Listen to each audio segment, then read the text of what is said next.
Hello and welcome back to Your Life, Your Way.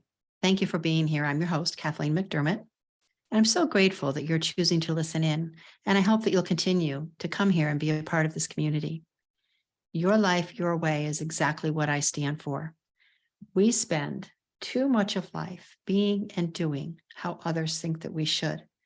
People pleasing, chasing perfection, being too hard on ourselves and not loving ourselves enough. And we're too afraid to live the gift of our life the way we want because, oh my gosh, what would people think? Here at Your Life, Your Way, we talk about reducing stress, breaking the generational and societal cycles that keep us in that pile of stress, and build a powerful legacy. How to build a powerful legacy for yourself and your children if you have them. So let's embrace the possibilities of creating a life that we love waking up to every day. In this episode, I want to touch on our relationship or lack thereof with quiet, stillness, and the vulnerability that comes up when we're in that, when we allow ourselves to be in that quiet and stillness.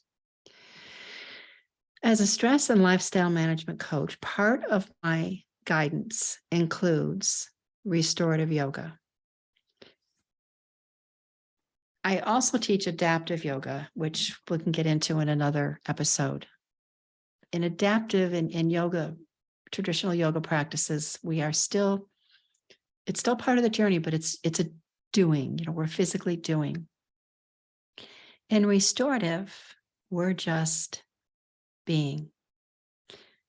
It's all about the stillness, the quiet, the breath, surrendering, acceptance, just being. And I had a client recently ask me, why don't you talk a lot during the restorative session? Because it makes me feel like, I feel like I should be doing something. It's just so quiet. And we're conditioned, as society, it's fast paced. We're conditioned to be fast and hurry, and we have so much on our to-do list, and there's so much noise out there, and which creates so much noise inside of us. When we're in a restorative practice, which is all floor, supported with props, bolsters, pillows, blankets, cushions, it's a way to, number one, physically, to let our internal systems, all 12 of them, relax, to calm, to give us an opportunity to come out of the fight or flight mode, fight, flight, or freeze, but the most common are fight and flight. It gives our nervous system an opportunity to calm. And when we come into that stillness, boy, can we fight it? We sure do fight it. Some go right in, some middle, and some really do. Usually our type A's really fight that quiet, fight the quiet, fight the stillness. That sense of we always have to be doing, because it's our identity. We have to do all these things. It's what makes us who we are. We think in our minds via the conditioning that it establishes our worth, our value. And we wonder where stress comes from, why we're so stressed. In the restorative practice, for example, legs up the wall. It's one method of this pose. 1, legs up the wall. 2, legs can be over a chair. 3, legs can be over pillows, cushions. Coming into that pose and facing the quiet and the stillness, I often will ask the question, just in watching people, especially driving, that speed, everybody's in a hurry, such a hurry. What are we running from? What are we avoiding? Are we really running to something? Are we?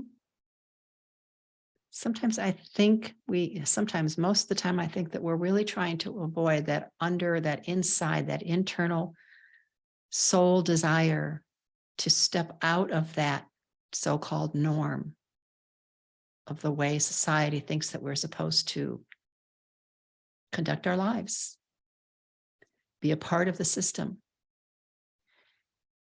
Coming into that quiet and stillness, we can really feel vulnerable. But that vulnerability is a good thing. When we allow ourselves to be in that place and let the quiet take over and let the stillness, really settle into that stillness, we can begin to hear who we really are. We can hear the voice of who we really are. That's so important. All the noise out there, we can't hear ourselves. We can't hear our own dreams and desires, our own needs and wants. Putting ourselves first is just not at the high of our to-do list. But coming into the restorative poses, and one reason why they can be difficult for some, is they are held for longer than a traditional yoga pose. You might be in for 3, 5, 7, 10, 15 minutes, maybe 20. But it depends on your needs, your journey. And if you're fighting it to start, which is perfectly normal, for example, that legs up pose, if the fidgeting and the resistance, if you're fighting that, not wanting to be in that quiet, it can take 3, 4, 5, 7 minutes to allow yourself to surrender into that. And that's okay. That is absolutely okay. But it's just so important to reach that point of allowing ourselves to find us in that quiet, to find yourself in that quiet, in that stillness, to be vulnerable so that you can hear what needs to come up. You can feel what needs to come up so that you now maybe can see and feel, hear what it is that you want, what it is that you need. And it doesn't mean you're taking away from others that you love. The end result is you're giving more to them because you're able to give more of the beauty of you versus what society says you are. I hope that makes some sense.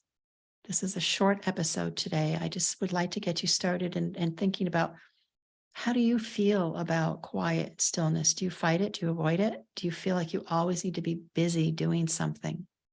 Do you keep adding to your to-do list? Are you upset when you don't get everything checked off that to-do list at the end of the day? What's deep inside that you've buried that you would love to bring forth and have it be a part of your gift of life?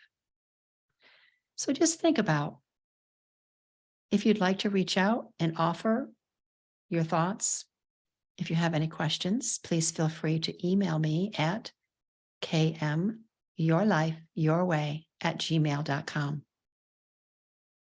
I do offer, of course, free consultations. You may or may not be ready at that point. You may have questions just about the restorative. Please feel free to reach out. Again, kmyourlifeyourway@gmail.com. Thank you again so much for listening in.